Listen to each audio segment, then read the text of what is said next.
समझ में आ रहा है तुम्हें? नहीं, और किसी से नहीं पूछ रहा हूँ, क्योंकि बाद में वैसे नोट्स खाएगा मेरे को, तो अभी पूछ लूँ। ए कॉर्नर का मतलब समझ में आ गया आपको? क्या है मतलब? हाँ, 8 कॉर्नर पर 8 कॉर्नर होते हैं, और कॉर्नर पर कंट्रीब्यूशन कितना होता है? तो एक इफेक्टिव कितने एटम नजर आएंगे इस क्यूब के अंदर आपको? 1। अब बी कहाँ बोला है आपको? फेस सेंटर कहाँ कहाँ पर होंगे? 1, हाँ, 2, 3, 4।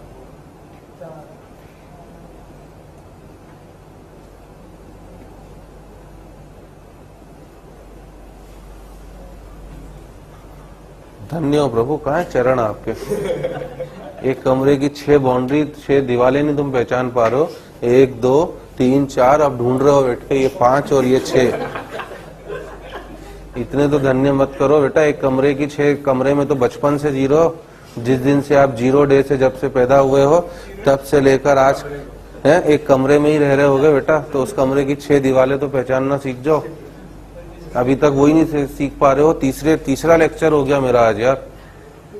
उसको 4 के बाद ढूंढ रहा है बैठ के। अब 2 दीवारें गई कहाँ आखिर मेरी? एक ऊपर भैया, एक नीचे। तो कितनी लोकेशन हो गई? 6। और कितना कंट्रीब्यूशन है? तो कितना हो गया? तो क्या हो गया फॉर्मूला? आ गया समझ में? कहाँ है चरण आपके? अब बता अगला। ए कॉर्नर और बी एच सेंटर, इसमें क्या हो गया? A1 हो जाएगा, क्योंकि 8 × 1/8। अब एच सेंटर कितनी होती?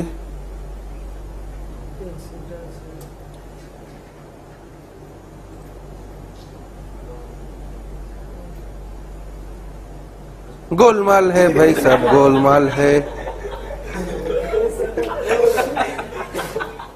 सीधे रास्ते की ये टेढ़ी ही चाल है।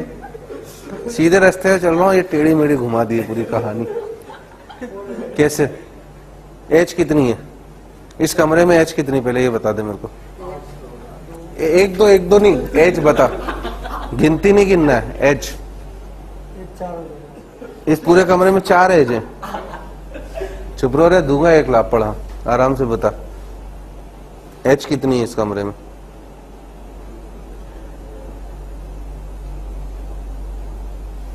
इसमें एज कितनी है? ये जो ब्लॉक जिस पे तो लिख रहा है, कितनी एज है? 4 है, ठीक है ना। अब एक दीवार इसके सहारे खड़ी कर दी, कितनी एज और आ गई? एक दीवार इसके सामने है, ठीक है ना। एक दीवार इसके सामने खड़ी करी, एक इसके सामने खड़ी कर दी, एक इसके सामने, एक इसके सामने, उसको ढक दिया मैंने। पक्का 12 होंगी? पक्का? तो इस कमरे में बता एच कहाँ को है? 12। तो ये हो जाएगा। कौन सा एच को किसे एज बोला जाता है? पहले तो ये बता दो। ये साइड ऊपर वाला हो जाएगा। एक वो ऊपर यहाँ से ये सब। इस दीवार को पूरे को क्या बोला जाएगा? पूरी दीवार को है? इसको यूनिट सेल बोल देंगे। इस कमरे को क्या बोलेंगे? पूरे टोटल यूनिट सेल। तो फिर दीवार को यूनिट सेल क्यों बोल रहा है? इस दीवार को क्या बोला जाएगा? दीवार को एज बोलेगा। बेटा किस जन्म का बदला ले रहा है बेटा यार? है शर्म की बात है कि एक क्यूब को नहीं पहचानना। आज तक तुम 15-16 साल के हो गए होगे, एक क्यूब नहीं पहचान पा रहे हो। तुम क्या चैप्टर समझ में आएगा? मैं इसलिए पूछना नहीं चाह रहा था, ये चुपचाप पढ़ा के आगे बढ़ रहा था, बट तेरा चेहरा ही गंदा देख के मैं समझ गया कि सब 0/0 सन्नाटा। तुमको एक कमरे में 6 दीवारें नहीं पहचानना आ रही, एज नहीं पहचानना आ रही है, कमरे को देख के नहीं पहचान पा रहे हो मेरे सामने, तो फिर तुम अकेले क्या पहचान लोगे? कुछ तो समझो यार। कुछ तो समझो। हद कर दे तो यार। कभी कभी तो अपने ऊपर ही दया आने लगती कि कौन से फील्ड को पकड़ लिया हमने, है ना। ए के तो कितने एटम हो गए बेटा? 1। और बी के एच सेंटर कितनी होती है? 12 × 1/4, मतलब कितना हो गया? 3। तो इसलिए वापस फॉर्मूला क्या हो जाएगा मेरा? AB3।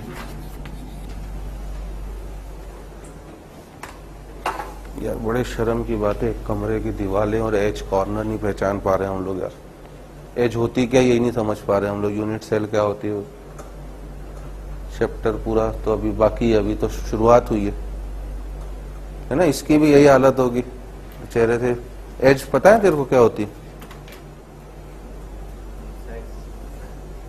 साइड और एज में, हाँ तो कितनी साइड है? चल साइड ही बोल दे, चल कितनी साइड है इस कमरे में? 4 साइड है। चलो अगला लिखो बेटा। महान हो यार बेटा आप लोग। हम दिल में इतनी गंदी धारणा लेके जीते ना कि यार मेरे से अच्छा तो कोई समझा ही नहीं पाता होगा, कितना बढ़िया समझा रहा हूँ, सबको समझ में आ रहा है, और बाकी तुम लोग मनी मन कि इससे घटिया तो जिंदगी में कोई समझा ही नहीं सकता है ना, कुछ भी नहीं समझ में आ रहा है। तो ये स्टूडेंट और टीचर का एक्शन और रिएक्शन का दौर है ना। अब टीचर को लग रहा है मैंने इतने बढ़िया डायग्राम बना दिए, कलर्ड वलर्ड सब समझा रहा हूँ, कमरे समझा दिए। सो बाद में बच्चा बोल रहा है कि भाड़ में गया तेरा कमरा, मेरे को कोई कमरे से मतलब नहीं, खत्म। उसके कमरों से लेना ही देना ही नहीं उसको कमरे से। वो बाहर जाके बेचारा धूप में सोता होगा खाट लगा के, कमरे में तो रहना ही नहीं आ रहा हमें। ठीक है ना।